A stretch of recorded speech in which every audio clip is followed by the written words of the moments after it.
Hola, buenas tardes. El día de hoy mi compañera Dana Bastidas y yo, Leslie Alexandra Gamboa, les vamos a hablar sobre los tipos de clasificaciones de las obligaciones. Entonces, para esto, las obligaciones y su clasificación se dividen según los elementos de las mismas, que serían los sujetos, el vínculo jurídico y el objeto o la prestación. En los sujetos encontramos el sujeto activo y el sujeto pasivo. En el vínculo hablamos sobre la conducta del deudor encaminada a cumplir la prestación en beneficio del acreedor. Y en el objeto hablamos tácitamente de su contenido, y es la prestación que debe realizar el deudor en favor del acreedor. Y aquí podemos encontrar las prestaciones que serían de tipo dar, hacer o no hacer. Con esto claro, podemos pasar a hablar sobre la clasificación según los sujetos. En la clasificación según los sujetos encontramos los sujetos unitarios y los sujetos plurales. En los sujetos unitarios son los que tienen a cada lado una sola persona, ya sea natural o jurídica. Los sujetos plurales son, en cambio, cuando una parte o ambas están formadas por una sola persona, por varias personas. La pluralidad activa es cuando la parte acreedora está formada por varias personas. La pasiva es cuando la parte deudora es la que está conformada por varias personas. Y es una pluralidad mixta cuando la pluralidad se da en ambos extremos. Estos tipos de los sujetos plurales pueden ser originarios o sobrevivientes. Son originarios cuando desde un inicio de la obligación existen los sujetos plurales, o pueden ser sobrevivientes si en caso de diversas razones el sujeto que era individual pasa a ser plural. Las obligaciones plurales pueden ser conjuntas o solidarias. Son conjuntas cuando existe a cargo de dos o más deudores o a favor de dos o más acreedores, de modo que cada deudor o cada acreedor tiene derecho solo a una parte del objeto. Características son que el objeto es divisible, que existe una pluralidad de vínculos, o sea que cada uno de los deudores tiene respecto de cada uno de los acreedores un vínculo jurídico distinto, y cada vínculo recae sobre la cuota del objeto que corresponde a cada deudor. Por esto es que el objeto es divisible.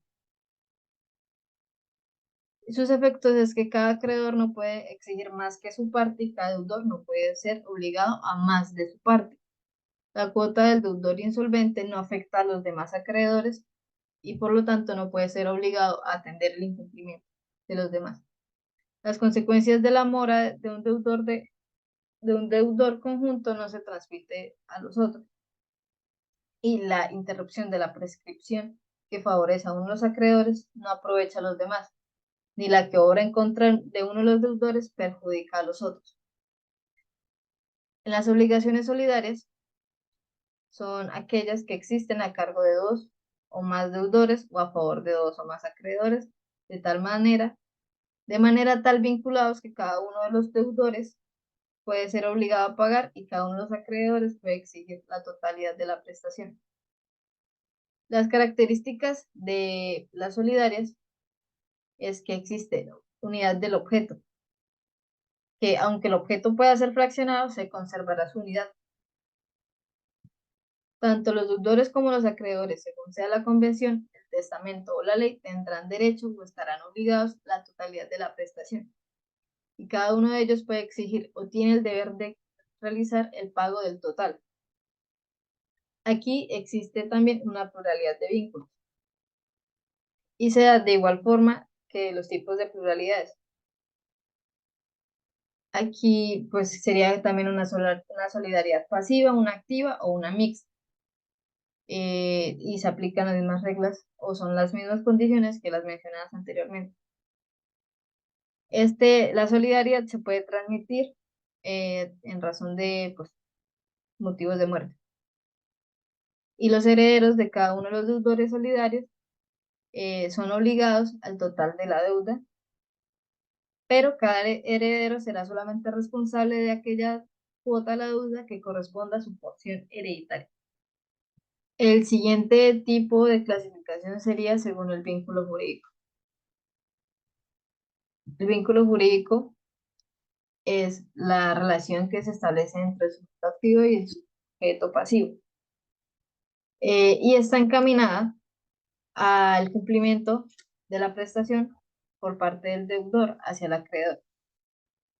Aquí encontramos las obligaciones de tipo civil y las obligaciones de tipo natural. En las obligaciones civiles, estas están dotadas de acción para exigir su cumplimiento. Estas le dan el derecho al acreedor de acudir ante el poder jurisdiccional del Estado a fin de hacer valer su derecho de crédito, que constituye una obligación verdaderamente sancionada. Esto significa que tienen un elemento de coercibilidad, mientras que en las obligaciones naturales no se confiere derecho para exigir su cumplimiento. Y este vínculo es un vínculo de conciencia ético que impone al deudor el deber moral de cumplir, pero que no es coercible, o sea, no es obligable. El acreedor no puede acudir a la fuerza del Estado para buscar el cumplimiento y depende de la buena fe del deudor. En estas encontramos las originarias, que serían que desde su origen los vínculos carecen de coercibilidad, las que provienen de obligaciones civiles desvirtuadas, que es que tuvieron la posibilidad jurídica de ser exigibles porque nacieron como civiles, pero por diversas causas perdieron la coercibilidad. Los efectos de estas es que no hay una acción para exigir su cumplimiento, algo que ya habíamos mencionado anteriormente, que el pago de la obligación que se haga no puede repetirse, pueden ser sustituidas por obras, obligaciones, inclusive de carácter civil. Para que esto suceda deben de darse cambios de estructura de la obligación capaces de alterar este componente. Y por último, pueden ser constituidas por terceros para darle seguridad a estas obligaciones y brindar de esta forma una garantía. Los otros tipos de obligaciones que encontramos son las principales y las accesorias. Las principales son las que subsisten por sí mismas, sin necesidad de otra obligación o de otro vínculo. La prestación puede exigirse y debe cumplirse sin consideración a elementos distintos de los intrínsecos a tal vínculo.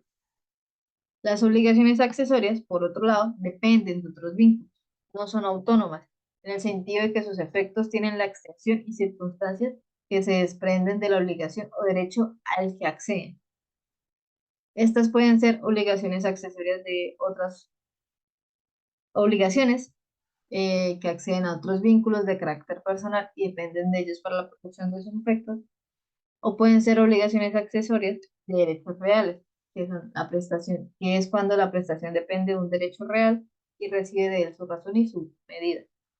El titular o acreedor del derecho real es el deudor de la obligación, y por ello es concebida por algunos como una carga que se impone al derecho real correspondiente.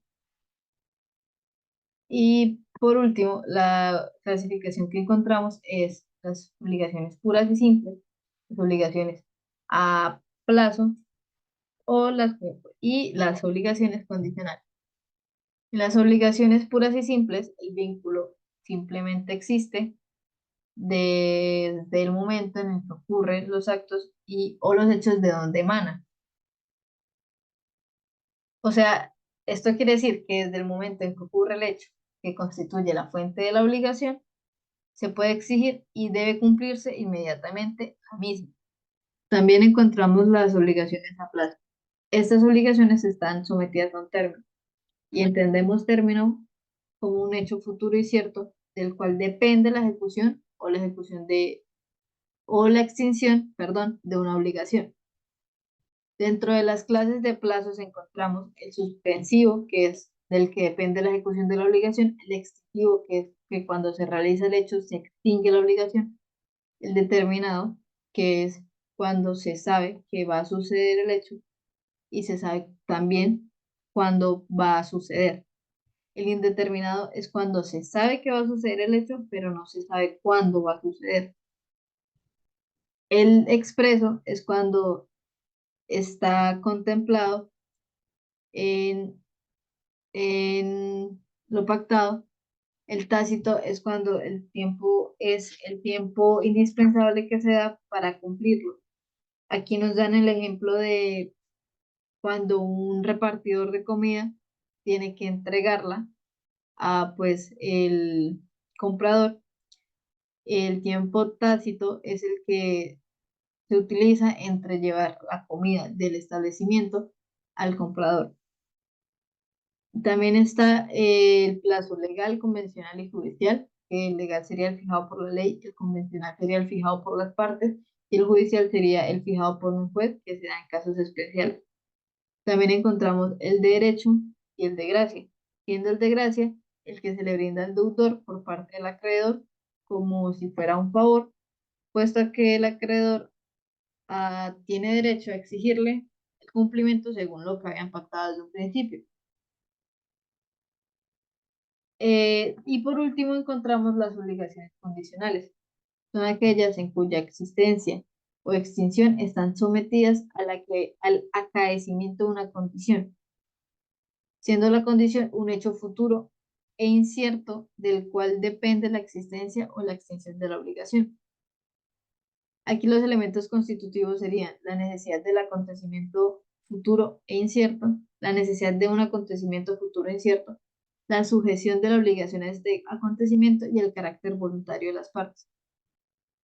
Aquí hablamos de estados de condición, que sería pendiente, cumplida o fallida. La pendiente es el estado que tiene la condición mientras se da la misma. Cumplida es cuando ya se realiza el hecho o la condición pactada desde un principio, o la fallida es cuando no se da el hecho o se sabe que no se va a dar. Por lo tanto, se extingue. Aquí esto hablamos también, de igual forma, de clasificaciones de la condición. Puede ser positiva o negativa, siendo la positiva una obligación de dar o de hacer, y la negativa siendo una obligación de no dar o no hacer. También están las posibles y las imposibles, siendo la posible como, o sea, siendo caracterizada la posible como aquella que se ajusta a las leyes de la naturaleza y la imposible como aquella cuya realización contraría a las leyes de la naturaleza o de la física, mejor dicho.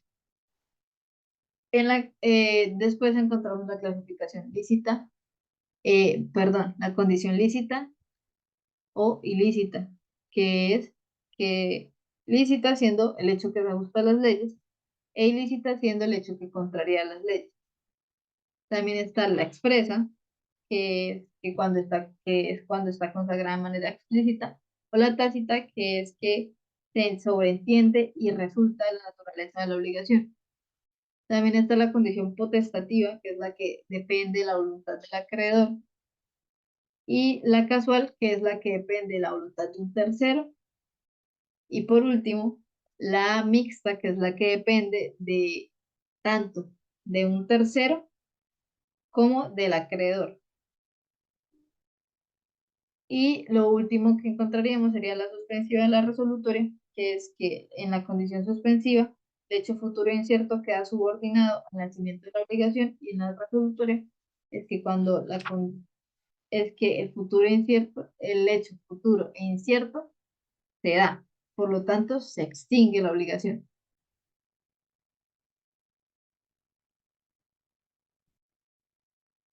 Bueno, ahora vamos a hablar sobre la clasificación según el objeto o prestación. Inicialmente se divide en obligaciones positivas u obligaciones negativas. Las obligaciones positivas, el objeto consiste en las prestaciones o actos que deben ser de dar, de entregar algo o de hacer algo. Y las obligaciones negativas se basan en el objeto que tiene una abstención. Es decir, el deudor se obliga de esta forma a orientar su conducta de tal modo que no realice el hecho prohibido. Ahora bien, también se divide por objeto simple, obligaciones con alternativas y obligaciones facultativas. El objeto simple se define como aquel que proviene de varias obligaciones de un mismo contrato, pero no por ello el objeto de cada una se amplía hasta alcanzar el objeto de otra. Las obligaciones con alternativas se definen en el artículo 1556, el cual dice que las obligaciones alternativas es aquella por la cual se deben varias cosas, de tal manera que la ejecución de una de ellas exonera la ejecución de otras. Lo que sucede es que una de las partes elige una de las varias prestaciones entre las que puede escoger y cumplir. Los efectos de esto son los siguientes. Las obligaciones alternativas escogidas de, la obligación alternativa escogida debe ser cumplida y no puede omitirse. Las obligaciones potenciales no elegidas, por quien tiene el derecho de hacerlo, desaparecen luego de la elección. La inexistencia o nulidad de una de las alternativas no acarrea la existencia o nulidad de las demás. También el acreedor no puede mandar específicamente una de las obligaciones, a menos que la elección sea la que corresponde. Si la elección corresponde al deudor, este puede enajenar o destruir cualquiera de los objetos de las obligaciones que alternativamente tiene. Y los objetos, todas las obligaciones alternativas sin culpa del deudor hasta que quede libre. Bueno, las obligaciones facultativas se definen en el artículo 1562 y en el cual se dice que tienen por objeto una cosa determinada, pero concediéndose al deudor la facultad de pagar con esta cosa con otra que se designa. Los efectos de esto son los siguientes. Como consecuencia debe ser solo una obligación, la cual eh, la inexistencia o invalidez de ella, así como la pérdida de sujeto, produce su extinción. Y en el artículo 1563 se dice que el acreedor no tiene derecho para pedir otra cosa que aquella a la que el deudor es directamente obligado. Y bueno, las diferencias principales que existen entre estos es que en las alternativas son varias, con todos los elementos latentes hasta cuando se verifica la elección por quien tiene la facultad de hacerlo. Y en la obligación facultativa hay un solo vínculo. En las alternativas, el derecho de elegir puede tenerlo cualquiera de los sujetos de la obligación, mientras que en la facultativa solamente la tiene el deudor. También encontramos la clasificación de acuerdo al género o a la especie. La clasificación de género se define en el artículo 1565 como en el que se debe indeterminadamente un individuo de una clase o género determinado. Los efectos de esto se dicen en el artículo 1566 y en el artículo 1567. El artículo 1566 dice que el acreedor no puede pedir determinadamente ningún individuo u objeto. Y en el artículo 1567 se dice que la pérdida de algunas cosas del género no extingue la obligación, puesto que el género no perece. Por otra parte, en la clasificación según la especie es todo objeto o individuo que se encuentra perfectamente individualizado dentro de un género determinado. Ahora bien, dentro de las obligaciones de objetos y en el género encontramos también el dinero, que es la medida común de los valores patrimoniales o la unidad del valor de los bienes y servicios que un sujeto económico requiere para la satisfacción de sus necesidades y aspiraciones. Las propiedades jurídicas del dinero son las siguientes: el poder liberatorio, el curso legal del dinero y la posibilidad del dinero de ser representado fiduciariamente. Ahora pasaremos a definir cada uno. El poder liberatorio se entiende como la facultad que tiene todo deudor de liberarse de su obligación mediante el pago de la suma de dinero, correspondida al deber del acreedor de aceptar dicho pago. El curso legal del dinero es la propiedad del dinero de tener curso legal que pueden tenerse en varios sentidos. En primer lugar, como el dinero oficial, que es constituido por billetes y monedas emitidos por la banca central conforme a las leyes que fijan la unidad monetaria y sus características. Estos pueden tener circulación como medio de cambio. Y el deudor puede liberarse mediante el pago en dinero solo si el acreedor está obligado a recibir dicho pago. Por otra parte, la posibilidad del dinero de ser representado financieramente es que no solo deben considerarse como dinero los billetes y las monedas emitidos por la banca central como arreglo a las leyes sobre fijación en la unidad monetaria y sus características, sino que también lo son los títulos fiduciarios que lo representan. y esta propiedad brinda comodidad y seguridad. Ahora encontramos la clasificación según si son divisibles o indivisibles. En los divisibles encontramos como fuente jurídica el artículo 1581, que dice que es divisible la obligación cuando tiene por objeto una cosa susceptible de división, sea física, intelectual o de cuota. Además, es necesario que por la división no se sufra el detrimento de la sustancia ni menoscabo de su valor. Y la divisibilidad de la prestación tiene manifestaciones prácticas solo cuando se conviene por las partes que puedan cumplirse parcialmente el objeto de la obligación, o cuando la ley dispone expresamente tal cumplimiento por fracción. Y las obligaciones indivisibles son aquellas que en razón de la naturaleza de su objeto no es susceptible de ser cumplida por las partes. La prestación que es indivisible lo es por razón de su objeto, lo que indica que éste no puede fraccionarse en función de su propia naturaleza. Debe tomarse como indivisibilidad lo que proviene de una prestación que si bien puede físicamente fraccionarse, la división alteraría la esencia del objeto o su función. La indivisibilidad puede provenir artificialmente de un contrato. Ahora bien, los efectos que esto acarrea son los siguientes. Su efecto fundamental consiste en que cada uno de los que ha contraído la obligación debe satisfacerla del todo. También dispone el artículo 1582 que cualquiera de los acreedores de prestación indivisible puede exigir la totalidad de lo debido. Sin embargo, la condonación de la deuda requiere el consentimiento de todos porque lleva implícita la disposición. También se tiene establecido que cualquiera de los dos deudores de prestación indivisible es obligado a satisfacerla en todo, porque la prestación es indivisible y resulta apenas justo dar al deudor requerido la oportunidad de convenir con los demás deudores el cumplimiento del único objeto. Cuando la obligación es alternativa y hay pluralidad de sujetos, la elección de la prestación corresponde a todos. También la interrupción de la prescripción que favorece a un acreedor o que perjudica a un deudor afecta igualmente a los demás. La culpa de uno de los sujetos de prestación indivisibles no afecta a los demás, pero la indivisibilidad del objeto de la pérdida o deterioro que se sufra será responsable el sujeto que incurrió en la conducta culposa. Por otra parte, entre las partes se rigen las reglas del contrato celebrado entre ellos, o por ley, o testamento, y será conforme a sus títulos como deba trasladarse o reembolsarse la cuota que al sujeto corresponde. Y como es indivisible el objeto, se impone la transmisibilidad a los herederos sin menoscabo de su integridad. En el artículo 1585 se dispone que cada uno de los herederos del que ha contraído una obligación indivisible es obligado a satisfacerla en todo, y cada uno de los herederos del acreedor puede exigir su ejecución total. También tenemos, hemos traído a coalición unas clasificaciones de la doctrina que a pesar de ser, ¿cómo se me olvidó la palabra, Leslie? Desvirtuadas. Desvirtuadas. También tenemos otras clasificaciones de la doctrina, que a pesar de ser desvirtuadas son importantes para tener en cuenta en el estudio de las clasificaciones. Tenemos las obligaciones de medio, en las cuales se dispone que el deudor se satisface al acreedor con solo poner su diligencia y cuidado, sin garantizar los resultados de su actividad. Por otra parte, están las obligaciones de mero resultado, las cuales disponen que el resultado concreto mínimo es el que constituye el objeto de la prestación.